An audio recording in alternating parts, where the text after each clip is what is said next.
విశాఖపట్నం నగరపాలక సంస్థ standing committee ఎన్నికల్లో కూటమి సత్తా చాటింది. ఇక అదే సమయంలో వైఎస్ఆర్ సిపికి షాక్ తగిలింది. ఇందులో కూటమి ప్రభుత్వం 10కి 10 స్థానాలు గెలుచుకొని విజయకేతనం ఎగరవేసింది. ఇప్పటి వరకు 3 సార్లు జీవీఎంసీ స్టాండింగ్ కమిటీ ఎన్నికలు జరగా ప్రతిసారి వైసీపీనే గెలుచుతూ వస్తుంది. కానీ ఈసారి చతికిల పడాల్సి వచ్చింది. తాజాగా సార్వత్రిక అసెంబ్లీ ఎన్నికల్లో గెలుపుతో కూటమి పార్టీలు జోరు మీద ఉండగా ఆ ధాటిని వైసీపీ తట్టుకోలేకపోయింది. ఈ స్టాండింగ్ కమిటీ ఎన్నికల్లో 3 ఏళ్ల తర్వాత కూటమి పార్టీలు క్లీన్ స్వీప్ చేశాయి. మొత్తం 10 స్థానాలకు వైసీపీ, టీడీపీ అభ్యర్థులు పోటీ పడ్డారు.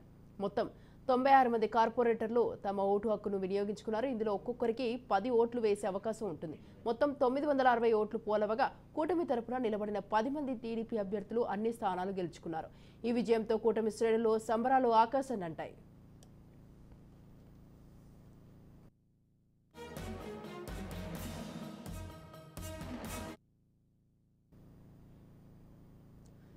రైట్, ఈ విషయంపై మరింత సమాచారాన్ని మా ప్రతినిధి శ్రీరామ్ అందిస్తారు.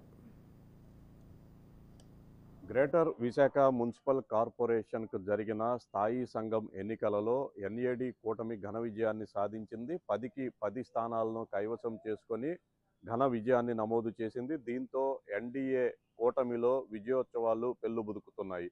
ఇక ఈసారి జీవీఎంసీ పాలకవర్గం ఏర్పడిన తర్వాత మొదటి 3 ఏళ్లు కూడా అప్పట్లో అధికారంలో ఉన్న వైఎస్ఆర్సీపీ పార్టీయే 10కి 10 సీట్లు సాధించుకొని స్థాయి సంఘంలో తన స్థానాన్ని నిలబెట్టుకుంటూ వచ్చింది.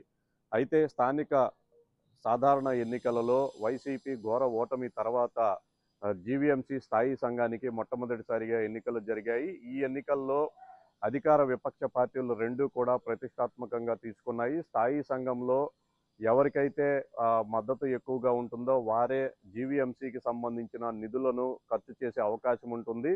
ఈ కోవలో సాధారణంగా అధికారంలో ఉన్న పార్టీకి ఈ ఎన్నికలు ఎంతో ప్రతిష్టాత్మకంగా మారుతూ ఉంటాయి. ఈ కోవలోనే ఎన్డీఏ కూటమి కూడా ఈ ఎన్నికల్లో ఎట్టి పరిస్థితుల్లో కూడా విజయం సాధించాలని మొదటి నుంచి కూడా కృతనిశ్చయంతో ఉన్నాయి.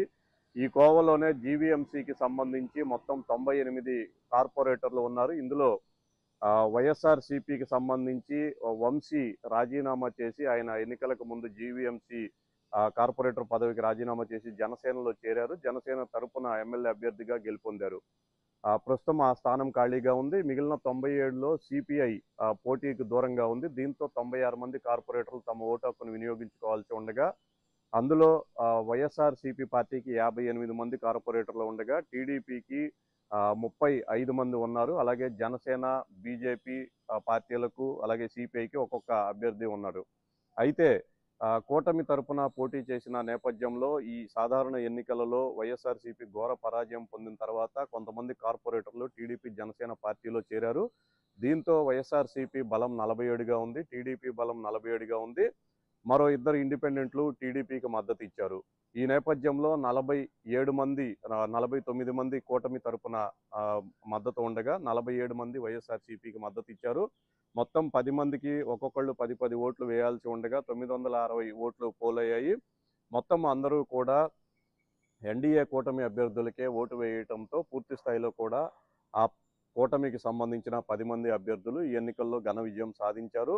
3 ఏళ్ల తర్వాత స్థాయి సంఘం ఎన్నికలలో కూటమి అభ్యర్థులు గెలుపొందటంతో కూటమి పార్టీల్లో సంబరాలు మిన్నంటుతున్నాయి. ఇక మీదట జీవీఎంసీ మొత్తం కూడా తమ ఆధీనంలోనే ఉంటుందని, అభివృద్ధి పనులకు కావాల్సిన నిధులను తమకు అనుకూలంగా కేటాయించుకునే వెసులుబాటు కూడా కలుగుతుందని కూటమి నేతలు భావిస్తున్నారు. మొత్తానికైతే సాధారణ ఎన్నికల తర్వాత టీడీపీ ఎన్డీఏ కూటమికి సంబంధించి ఇది ఘన విజయంగా చెప్పుకుంటూ ఉంటే, మరోవైపు విపక్షానికి ఇది మరో షాక్గా రాజకీయ విశ్లేషకులు భావిస్తున్నారు.